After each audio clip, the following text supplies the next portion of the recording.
Hello everyone. कहानी की starting में हमें बताया जाता है दो भाइयों ने मिलकर एक स्कूल बनाया जिसमें एक तरफ अच्छाई सिखाई जाती थी और दूसरी तरफ बुराई सिखाई जाती थी। मतलब एक तरफ अच्छा जादू सिखाया जाता था और दूसरी तरफ बुरा जादू सिखाया जाता था। और ये स्कूल उन्होंने अच्छाई और बुराई का संतुलन बनाने के लिए बनाया था और स्कूल का नाम school for good and evil था। तभी हमें उन दोनों भाइयों में फाइट होते हुए दिखाते हैं, जहाँ बुरा वाला भाई जिसका नाम रफाइल होता है वो जादू का इस्तेमाल करके जीत जाता है और फिर हमें पता लगता है वो सिर्फ प्रैक्टिस कर रहे थे। तभी अच्छा वाला भाई जिसका नाम रियोन होता है वो कहता है तुम धोखे से जीते हो। तो रफाइल फिर से मुकाबला करने को कहता है और इस बार वो जादू का पूरा इस्तेमाल करते हैं, जिसमें रफाइल उस मुकाबले को असलियत बना देता है और वो एक ऐसा जादू इस्तेमाल करता है जो उसे इस्तेमाल नहीं करना चाहिए था, जो कि ब्लड का जादू होता है। और फिर वो लड़ते लड़ते एक पहाड़ के पास पहुंच जाते हैं, जहाँ रियोन किसी तरह रफाइल को पहाड़ से नीचे फेंक देता है। जिसके बाद हमें 2 साल बाद का टाइम दिखाया जाता है, जहाँ इंसानी दुनिया में एक सोफी नाम की लड़की वो अपने फादर और स्टेप मॉम के साथ रहती थी। वो देखने में काफी खूबसूरत थी और वो चाहती थी वो किसी तरह एक प्रिंसेस बन जाए। और वहीं उसी शहर में एक और लड़की रहती थी जिसका नाम एगेथा होता है। शहर के सारे लोग उसे बिच बुलाया करते थे। किस्मत से वो दोनों दोस्त थी। हालांकि दोनों ही एक दूसरे से बहुत अलग थी, लेकिन उनकी दोस्ती बहुत गहरी थी और वो तब से दोस्त थी जब सोफी की मॉम की डेथ हुई थी। जिसके बाद हमें दिखाते हैं वो दोनों स्कूल जाती हैं और उसके बाद में वो एक बुक स्टोर पे जाती हैं, जहाँ एगेथा भूत प्रेत की बुक्स लेती है और सोफी परी और प्रिंसेस वाली बुक्स लेती है। लेकिन बुक स्टोर कीपर सोफी को एक बुक देता है जो कि school for good and evil से आई होती है, लेकिन उन दोनों को उस स्कूल के बारे में कुछ नहीं पता होता है। तो सोफी पूछती है ये किस जगह है, जिसपे वो बुक स्टोर कीपर बताती है ये किसी को नहीं पता है ये स्कूल कहाँ पर है, इसी दुनिया में है या फिर किसी और दुनिया में है। वो बताती है सारी कहानियां भी यहीं से स्टार्ट हुई हैं, वो यहीं लिखी जाती हैं। लेकिन एगेथा उसकी बात का विश्वास नहीं करती है। तो वो बताती है कि अब से 20 साल पहले योना नाम की लड़की को इसी स्कूल के मॉन्स्टर उठाकर ले गए थे, जिसका आज तक कुछ भी नहीं पता है। तभी वो दोनों वहाँ से चली जाती हैं और सोफी उस स्कूल में जाने के लिए एक लेटर लिखती है, क्योंकि वो अपनी लाइफ से परेशान हो गई थी। उसे अपनी लाइफ बिल्कुल भी अच्छी नहीं लगती थी। उसकी स्टेप मदर उसे बहुत बुली किया करती थी और वो उस लेटर को लिख के एक पेड़ पे लगा देती है, जहाँ सोफी और एगेथा का नाम भी लिखा होता है। और तभी वहाँ पर एगेथा भी आ जाती है। तो सोफी उस स्कूल में जाने के बारे में उसे बताती है। रात को वहीं आ जाती है, लेकिन एगेथा को भी उस पर शक था, इसलिए वो भी उसका पीछा करते करते वहीं आ जाती है। और उन दोनों में बात ही हो रही होती है कि वहाँ पर एक फॉक्स से बना हुआ मॉन्स्टर आ जाता है, जो कि सोफी को पकड़कर ले जाने लगता है। तो एगेथा भी उसके हाथ पकड़ ले तो वो उन दोनों को एक जगह ले जाकर छोड़ देता है, जहाँ अचानक से एक बहुत बड़ा सा बाज आ जाता है और वो उन दोनों को वहाँ से उठाकर ले जाता है, जहाँ वो एगेथा को अच्छाई के स्कूल में और सोफी को बुराई के स्कूल में छोड़ देता है। तो सोफी वहाँ के वुल्फ गार्ड से कहती है मैं यहाँ गलती से आ गई हूँ, मुझे अच्छाई के स्कूल में होना चाहिए था। लेकिन वो उसकी बात को नहीं सुनता है और उसे अंदर भेज देता है। तो वो अंदर जाकर एक लेडी से शिकायत करती है जिसका नाम लेडी लेसो होता है, जो कि बुराई की स्कूल की प्रिंसिपल होती है। लेकिन वो उसे बताती है कि परिंदे से कभी भी गलती नहीं होती है। तभी हमें एगेथा को दिखाते हैं जो कि अच्छाई के स्कूल में होती है, लेकिन वहाँ के कुछ स्टूडेंट एगेथा के बालों और कपड़ों की हंसी उड़ा रहे होते हैं। तुम तो बिल्कुल चुड़ैल लग रही हो, तुम्हें इस स्कूल में नहीं आना चाहिए था, तुम शायद गलती से यहाँ आ गई हो।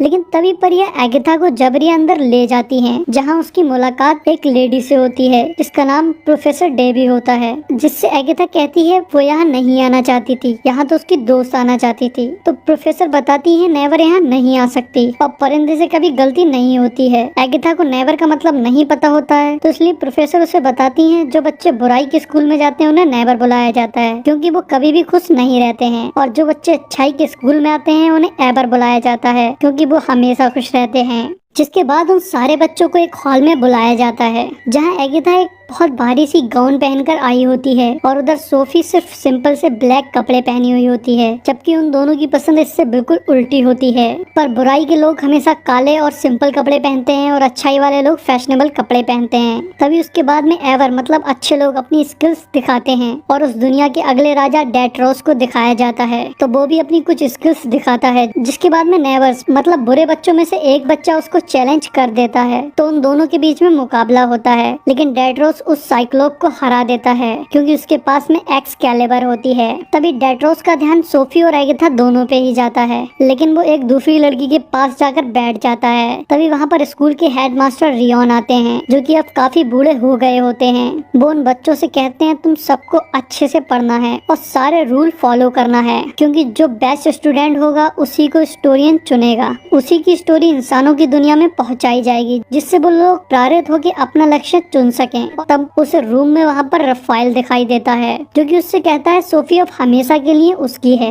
और फिर वो गायब हो जाता है। तभी बॉबी ईविल स्कूल पहुंच जाती है, जहाँ सोफी के क्लासमेट उसको परेशान कर रहे होते हैं और उसके बाल काटने की कोशिश कर रही होती है, लेकिन सोफी उल्टा उसी को मारने लगती है और उसके साथ में बहुत बुरा बर्ताव करती है। तभी उसकी नजर एगाथा पे पड़ जाती है, तो वो उसको देखकर उसके पास आ जाती है। तो वो दोनों मिलकर स्टोरियन के पास जाते हैं और देखते हैं कि वहाँ सिर्फ एक पेन और बुक होती है, जो कि अपने आप ही लिख रही होती है। तभी वहाँ पर रियोन आ जाता है और कहता है तुम्हारे अलावा यहाँ तक कोई भी नहीं आ पाया है, तुम दोनों इतनी खास हो तो यहाँ से जाना क्यों चाहती हो। तो उस पे सोफी कहती है ये जाना चाहती है, मैं नहीं जाना चाहती हूँ, बस मुझे तो गलत स्कूल में भेज दिया गया है। हालांकि एगाथा खुद को और सोफी दोनों को ही वापस ले जाना चाहती थी, पर सोफी उसे समझाती है कि उसे वो लाइफ बिल्कुल भी पसंद नहीं है। पर एगाथा को रियोन पे विश्वास नहीं होता है, तो वो उनसे पूछती है कि स्नो वाइट और सारी कहानियां जो उन्होंने पढ़ी हैं वो सब सच्ची हैं। जिस पे रियोन उन्हें बताता है तुमने जितनी भी कहानी पढ़ी है, जैसे सिंदबाद, सिंड्रेला, स्नो वाइट और जितनी भी, वो सारी कहानियां नहीं सच्चाई है, उसमें से सारे लोग इस स्कूल के स्टूडेंट रह चुके हैं। और फिर वो सोफी से कहता है अगर तुम बुरी नहीं हो और तुम्हें अच्छाई के स्कूल में जाना है। वो उससे कहता है बुराई जो चीज कभी हासिल नहीं कर सकती, उस चीज को हासिल करके दिखाओ और साबित कर दो मुझसे गलती हुई। तो सोफी कहती है मेरे पास सब कुछ है, अच्छे बाल हैं, मैं सुंदर हूँ, यही सारी चीजें चाहिए होती हैं अच्छाई के स्कूल में जाने के लिए। लेकिन एगाथा उसे समझाती है कि वो ये सारी चीजें नहीं है, वो एक्चुअल में सच्चा प्यार है। तुम्हें सच्चे प्यार को ढूंढकर उसको किस करनी होगी, जिससे ये साबित हो जाएगा तुम अच्छी हो। तभी रियोन उन्हें उनके क्लासेस में भेज देता है, जहाँ एगाथा की क्लासमेट उसे डराती हैं और कहती हैं अगर तुम 3 बार फेल हो गई तो तुम्हें स्कूल से निकाल दिया जाएगा। जिसपे एगाथा और खुश हो जाती है और पूछती है कि सच में निकाल दिया जाएगा। तो वो कहती है निकालने से मतलब तुम्हें कुछ बना दिया जाएगा, जैसे बोलता हुआ टी पॉट। तभी उनकी टीचर वहाँ आती है, जो कि उनकी मुस्कुराने का टेस्ट लेती है, जिसमें एगाथा फेल हो जाती है। और इधर सोफी की बदसूरती की क्लास चल रही होती है और वो भी उसमें फेल हो जाती है। जिसके बाद में वो दोनों कॉमन हॉल में मिलते हैं, जहाँ एगाथा सोफी को राजकुमार के नाम बताती है, लेकिन सोफी का दिल डेट्रोस पे आ गया होता है। तो वो एगाथा को एक लेटर देती है, जो कि डेट्रोस के लिए होता है। तभी एगाथा अपनी जंगल की क्लास में जा रही होती है, जहाँ वो डेट्रोस को वो लेटर दे देती है। और तभी वो लोग जंगल में जाते हैं, जहाँ उनका टीचर उन्हें कुछ खूबसूरत फ्लावर दिखाता है, जो कि असल में काफी खतरनाक फ्लावर होते हैं। और उसके बाद में वो उन्हें एक पंपकिन स्केयरक्रो दिखाते हैं और बताते हैं कि ये रात में जागता है। लेकिन तभी वहाँ पर एक ड्रैगन नाम के लड़के के फ्लावर काट लेता है, जिससे वो लड़का वहाँ से डर के भाग जाता है। तो इस वजह से मास्टर उसे फेल कर देते हैं और ये वो तीसरी बार फेल हुआ होता है। तो एगाथा उसके पीछे भाग और उससे कहती है कि ये तुम तीसरी बार फेल हो रहे हो। और वो उसका पीछा कर ही रही होती है कि उसके चारों तरफ बिजली आ जाती है और वो अचानक से गायब हो जाता है। तभी हमें सोफी को दिखाते हैं, जो कि अपनी क्लास में होती है। तो उसके क्लास की रीटा नाम की लड़की उसे परेशान करने लगती है, और जैसा कि वो बुराई का स्कूल होता है इसलिए टीचर उसे नहीं रोकती है, बल्कि उन्हें तो ये सब देखने में मजा आता है। तभी रीटा अपने एक टैटू से छोटा सा ड्रैगन निकालती है, जो कि सोफी पे हमला करने लगता है और सोफी कुछ नहीं कर पा रही होती है, वो सिर्फ चिल्ला रही होती है। लेकिन तभी अचानक से वहाँ पर बहुत सारी मधुमक्खी आ जाती हैं और उस ड्रैगन को मारने लगती हैं, जिससे रीटा का भी दम घुटने लगता है। तभी सोफी उन मक्खियों को रोकने को कह देती है, तो पता लगता है कि वो रफाइल था। तो लेडी लेसो सोफी को अपने साथ ले जाती है, जहाँ सोफी पूछती है ये कौन था। तो लेडी लेसो उसे रफाइल के बारे में बताती है और उससे कहती है तुम बहुत पावरफुल हो। लेकिन सोफी उससे खुश नहीं होती है, क्योंकि उसे पावरफुल नहीं बनना था, उसे तो बस अच्छाई वाले स्कूल में जाना था। और लेडी लेसो उससे ये भी कहती है कि अगर रफाइल तुम्हें फिर से मिलने आए तो इसके बारे में तुम सिर्फ मुझे बताना और किसी को मत बताना। जिसके बाद हमें प्रोफेसर डूबी को दिखाते हैं,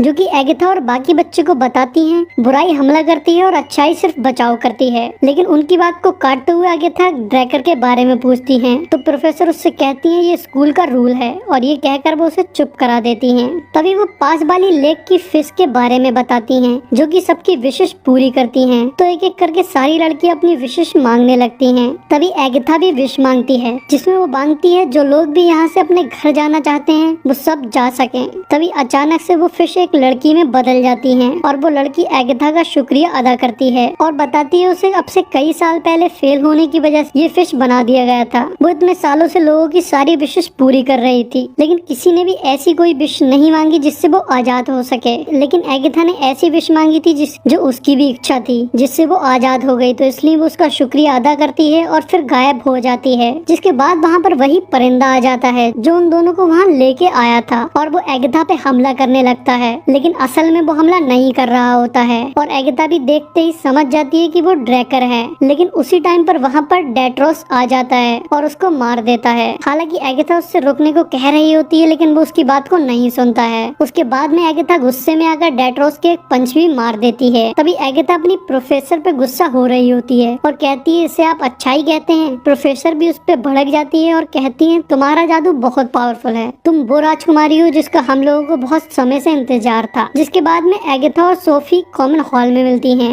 एगाथा को रफाइल के बारे में बताती है तो एगाथा भी उसे बताती है कि उसने भी रफाइल को देखा था। तभी सोफी डेट्रोस के बारे में पूछ रही होती है तो डेट्रोस पीछे से आ जाता है और वो दोनों बात करने लगते हैं। तो एगाथा वहाँ से चली जाती है। तो डेट्रोस उसके लेटर की तारीफ कर रहा होता है कि तभी एक बुल्फ सिपाही सोफी को पकड़कर ले जाता है, जहाँ लेडी लेसो सोफी के बाल काट देती हैं और उसे एक रूम में बंद कर देती हैं। तो एक मिरर के थ्रू राफाइल उससे बात करता है। वो उससे खूब चढ़ाता है और उसे भरोसा दिला देता है कि कोई भी उसके साथ नहीं है, वो सिर्फ राफाइल पे ही भरोसा कर सकती है। तो वो राफाइल की बातों से प्रभावित होकर सोफी डिसाइड करती है वो डेट्रोस का दिल जीतने के लिए उससे जो भी हो सकेगा वो करेगी। जिसके बाद में हमें दिखाया जाता है सारे स्टूडेंट को एक पिन के थ्रू जादू मिल रहा होता है, जहाँ सोफी बहुत अच्छे स्टाइल में आती है और वो अब कपड़े भी थोड़े स्टाइलिश पहनी होती है। हालांकि उसकी थीम ब्लैक ही होती है। और फिर वो अपना जादू लेकर सबको इग्नोर कर वहाँ से चली जाती है और रात में उन लड़कियों को भी अपना दोस्त बना लेती है जो उसे स्टार्टिंग में परेशान कर रही थी।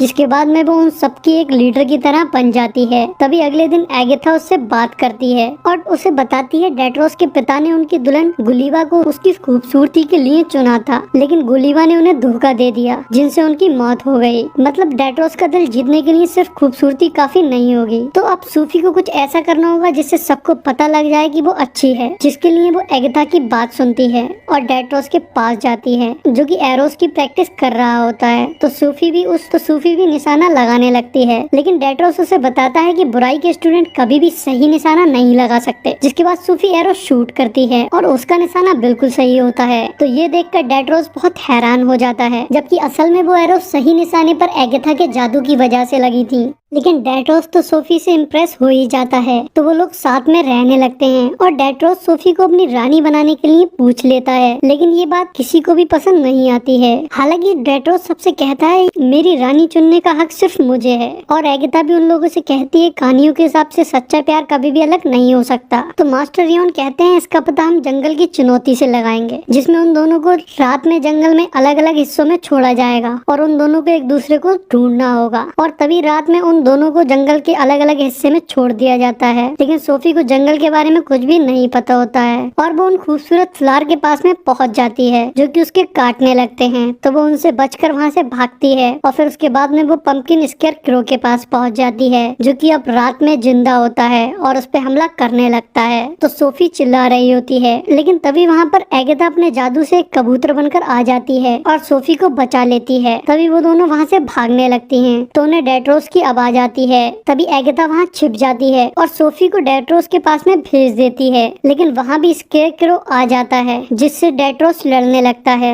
और सोफी एक कोने में जाकर छिप जाती है। लेकिन तभी डेट्रोस की एक्सकैलिबर उसके हाथ से छूटकर एक दूसरी जगह गिर जाती है। तो स्केयरक्रो डेट्रोस को मार रहा होता है। तभी एगाथा सोफी को इशारा करती है कि वो एक्सकैलिबर को उठाकर डेट्रोस को दे दे, लेकिन वो डर के मारे बाहर नहीं निकलती है। हालांकि एगाथा उसे काफी बार इशारे करती है, लेकिन वो उसकी बात को नहीं सुनती है और जब उसे लगता है कि अब डेट्रोस मरने वाला है तो इसलिए वो खुद आकर तलवार को उठाकर डेट्रोस को दे देती है। जिसके बाद में डेट्रोस उसे मार देता है और सोफी पे गुस्सा हो जाता है और उसको छोड़कर चला जाता है। तभी इस वजह से सोफी एगाथा पर गुस्सा हो जाती है और वो भी वहाँ से चली जाती है। जिसके बाद में प्रोफेसर एगाथा पे गुस्सा होती हैं, सोफी पे भरोसा नहीं है। तो वो कहती है नहीं मुझे भरोसा नहीं है, सोफी बुरी है। मेरा मानना है कि सारे लोग ही बुरे होते हैं, कोई भी पूरी तरह से अच्छा नहीं होता। होता है, मैं भी बुरी हूँ। तभी हमें सोफी को दिखाते हैं जो कि बहुत गुस्से में होती है और तभी राफेल मिरर के थ्रू उससे बात करने लगता है और सोफी को चढ़ाने के लिए वो एगिथा को मिरर में दिखाता है जो कि कह रही होती है कि सोफी बुरी है, लेकिन वो उसे पूरी बात नहीं दिखाता है, जिससे सोफी को बहुत गुस्सा आ जाता है। अब वो राफेल के बस में हो जाती है, जिसके बाद वो उसे ब्लड वाला मैजिक दे देता है। तभी कुछ देर बाद लेडी लेसो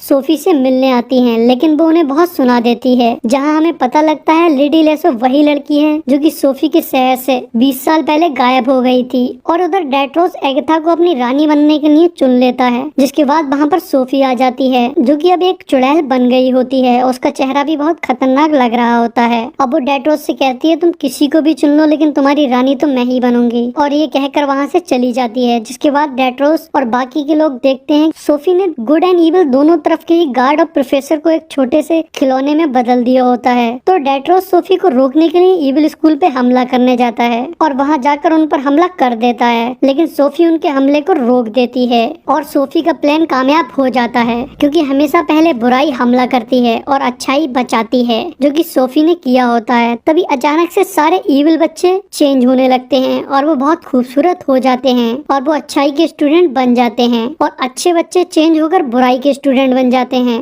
और वो थोड़े बदसूरत भी बन जाते हैं। जिसके बाद में उन लोगों के बीच में फाइट होने लगती है। वो सारे लोग एक दूसरे पे हमला करने लगते हैं। तभी एगिथा सोफी को समझाने की कोशिश करती है, लेकिन वो जादू से उसे दूर फेंक देती है और स्टोरियन के पास चली जाती है, जहाँ वो रियोन को मारने आई होती है। लेकिन वहाँ जाकर उसे पता लगता है कि रियोन ही राफेल है। तो वो कहती है तुम तो मर गए थे। तो वो बताता है वो नहीं मरा था, उसने वापस आकर अपने भाई को मार दिया था और उसकी जगह ले ली थी। सोफी को उसके भाई को मारना पसंद नहीं आता है, पर राफेल उसे बहला और फुसला कर किस कर लेता है, जिससे वहाँ सब तबाह होने लगता है। तो सोफी राफेल को ये सब रोकने को कहती है, लेकिन वो नहीं रोकता है। तो सोफी कहती है मैं सबको नहीं मारना चाहती थी, मैं तो सिर्फ राज करना चाहती थी। और तभी वहाँ पर एगिथा आ जाती है। तो राफेल कहता है अब ये मेरी है, तुम इसे मुझसे नहीं ले जा सकती। जिसपे एगिथा कहती है जब तक मैं जिंदा हूँ मैं उसको कुछ भी नहीं होने दूंगी। तो राफेल उस पर उस पेन से अटैक कर देता है, लेकिन एगिथा के सामने सोफी आ जाती है और वो पेन उसके लग जाता है, जिससे उन दोनों का बंधन टूट जाता है और वहाँ की जितनी तबाही हुई होती है वो वापस से ठीक होने लगती है। तभी वहाँ पर डेट्रोस आ जाता है जो कि राफेल को मारने की कोशिश करता है, पर राफेल उससे बहुत पावरफुल होता है और उससे कहता है मैं एक्सकैलिबर से नहीं मर सकता, अगर तुम्हारे पिता के हाथ में होती तो शायद मर जाता। जिसके बाद वो डेट्रोस को मारने लगता है और उसकी तलवार भी उसके हाथ से दूर जाकर गिर जाती है। तो सोफी मरते टाइम अपने जादू से उस तलवार को उठाती है और राफेल के खंजर को उससे गिरा देती है, और उसके बाद में एगिथा उस तलवार को कूदकर पकड़ लेती है और राफेल को वहीं मार देती है। पर इधर सोफी मर जाती है तो एगिथा उसे देखकर रोने लगती है और उसके आंसू निकलकर सोफी के जख्म पर गिर जाते हैं, जिससे वो अचानक से ठीक हो जाती है। और हमें दिखाते हैं अब अच्छाई और बुराई दोनों के स्टूडेंट एक दूसरे की हेल्प कर रहे होते हैं और वो एक दूसरे के साथ खड़े होते हैं। जिसके बाद वहाँ पर एक पोर्टल खुल जाता है जो कि उन दोनों के घर का रास्ता होता है। तो सोफी एगिथा से कहती है तुम यहीं डेट्रोस के पास रुक जाओ, मैं वापस अपनी दुनिया में चली जाती हूँ। लेकिन एगिथा उसका साथ नहीं छोड़ती है, वो भी उसके साथ में अपनी दुनिया में चली जाती है और वो फिर से उसी जिंदगी को जीने लगते हैं। बस फर्क इतना होता है कि अब उनके पास में जादू होता है। तभी एक दिन डेट्रोस का एरो इंसानी दुनिया में आ जाता है और उससे आवाज आती है कि एगिथा मुझे तुम्हारी जरूरत है। और यही हमारी मूवी का एंड हो जाता है। गाइस इस मूवी का नाम school for good and evil है, जो कि हाल ही में नेटफ्लिक्स पर रिलीज हुई है। सो गाइस प्लीज चैनल को सब्सक्राइब कर दो, बेल आइकन को दबा दो और वीडियो को लाइक कर